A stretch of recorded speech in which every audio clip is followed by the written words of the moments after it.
ஆண்கள் வந்து பேப்பர் படிப்பாங்க, நியூஸ் பேப்பர் படிப்பாங்க, ரொம்ப பிடிக்கும். அந்த நியூஸ் பேப்பர் படிக்கிறப்ப மேட்ரை ஃபுல்லா படிக்கிறாங்களான்னு பார்த்தா படிக்க மாட்டாங்க. அவங்களுக்கு தெரியும் எங்கெங்க முக்கியமான பாயிண்ட்ஸ் வரும்னு தெரியும். அவங்களுக்கு தெரியும். நான் எங்க அப்பாவெல்லாம் நோட்டீஸ் பண்ணியிருக்கேன். அவங்களுக்கு தெரியும். அப்படி பார்க்குறப்ப ஓகே, இந்த 4th லைன்ல இது வரும், அடுத்தது வேற பேரா விட்டுட்டு அடுத்த பேராக்கு போனா ஓகே இந்த மேட்டர்ல இது இருக்கும், லாஸ்ட் அவ்வளவுதான், அது போதும். அவங்களுக்கு அந்த ஜிஸ்ட் தெரிஞ்சிடும். இவன் தற்கொலை பண்ணிக்கிட்டான் அப்படின்னா ஓகே இவன் தற்கொலை பண்ணிக்கிட்டான், அடுத்த டைட்டில் என்ன, அடுத்த ஹெட்லைன் என்ன, அதுக்கு போயிடுவாங்க. நம்ம தான் என்ன பண்ணுவோம், இவன் எப்படி தற்கொலை பண்ணான், தூக்கில தொங்குனானா, விஷம் குடிச்சானா, ட்ரெயின்ல தலையை வச்சு செத்து போனானா. ஏன் அப்படின்னாக்கா ஒரு பெண் என்பவள் she is a minor oriented.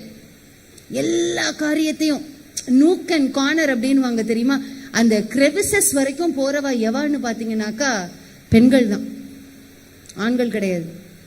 அதனால என்ன சிஸ்டர் அப்படின்னு கேட்பீங்கன்னா, அதனாலதான் பிரச்சனையேங்க. அதனாலதான் பிரச்சனையே. நம்ம ரொம்ப உள்ள வரைக்கும் போவோமா, இவங்க ரொம்ப உள்ள வரவே மாட்டாங்க.